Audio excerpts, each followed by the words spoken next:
दोस्तों, कैसे आप सब लोग। सपना के साथ जो सब कुछ भी हुआ बहुत ही ज़्यादा गलत हुआ फ्रेंड्स। उसके माना कि दोनों सास ससुर जो हैं उन्होंने अपने बेटा खोया है। उनका भी उतना ही अधिकार है, लेकिन उतना भी अधिकार सपना का भी है अपने पति के हर चीज़ों में। उनका गाड़ी हो, ज़मीन हो, प्रॉपर्टी हो, उनका कोई भी चीज़ हो, लेकिन उन हर चीज़ों को, उनका हक को छीन के ले गए उनके मम्मी पापा। लेकिन उनको ये पता है कि उनके बेटे पर उनका अधिकार है, लेकिन उनकी पत्नी का क्या, पत्नी का भी उतना अधिकार रहता है।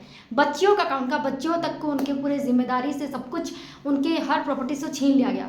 अच्छा ठीक है, मानते हैं कि बहुत सी आपका जो भी झगड़ा लफड़ा हो, लेकिन उन बच्चियों ने क्या बिगाड़ा था। उनके बच्चों को भी आपने कुछ भी नहीं दिया और ऐसे ही छोड़ दिए, तो उसके साथ तो नाइंसाफ़ी हुई ही। अगर सपना चाहे तो कोर्ट से अपना अधिकार ले सकती है, क्योंकि पति के जाने के बाद उसकी हर चीज़ों, यहाँ तक कि उसका अगर जान भी कहीं से अगर चली जाए तो इंश्योरेंस में साफ साफ लिखा होता है कि उसकी हर चीज़ में सिर्फ पत्नी का ही अधिकार रहता है। अगर सपना चाहे तो कोर्ट जाकर के अपना अधिकार मांग सकती है, नहीं छीन भी सकती है।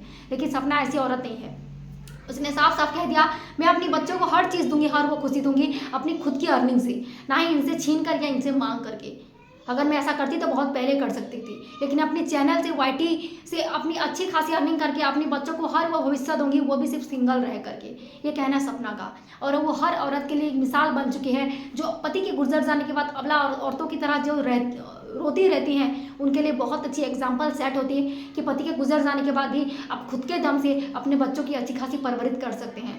सास ससुर के ऊपर निर्भर या भरोसेमंद रहने की कोई ज़रूरत नहीं तो पति के गुजर जाने के बाद सास ससुर भी कैसे बदल जाते पल भर में ही।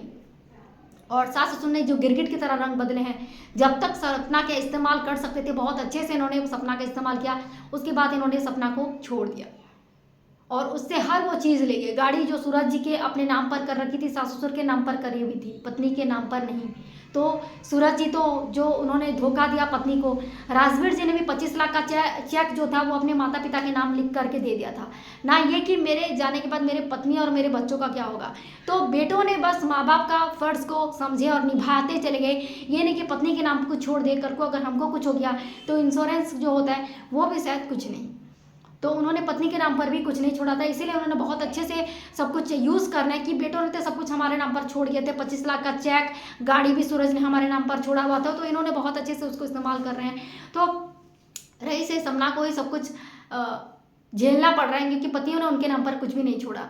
और ये लोग भी नहीं कि हम लोग बहुत से नाराज़ हैं, लेकिन बच्चियों जो नाती हैं, नातन है, उनसे तो नाराज़ नहीं, उनको तो कुछ दे भी सकते थे, लेकिन खाली हाथ सपना को घर से निकाल दिए और सपना खुद भी घर छोड़ करके चली गई। सपना ने सही कहा, मैं घर से एक टावल तक नहीं लेके जा रही हूँ। और जिस तरह से वो रोई है ना, उनकी माँ ही जानती होगी इस बेटी की हालत को।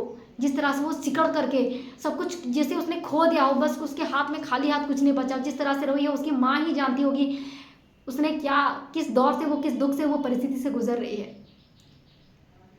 और माना कि उनके जो सास ससुर है दोनों बेटा खोए हुए हैं, लेकिन सपना ने बहुत कुछ गवावा हुआ है। उसके साथ दोनों बच्चों की जिम्मेदारी और उनके दुख को ना समझ पाए ये लोग अगर सास ससुर, तो बेटों के दुख को क्या समझेंगे।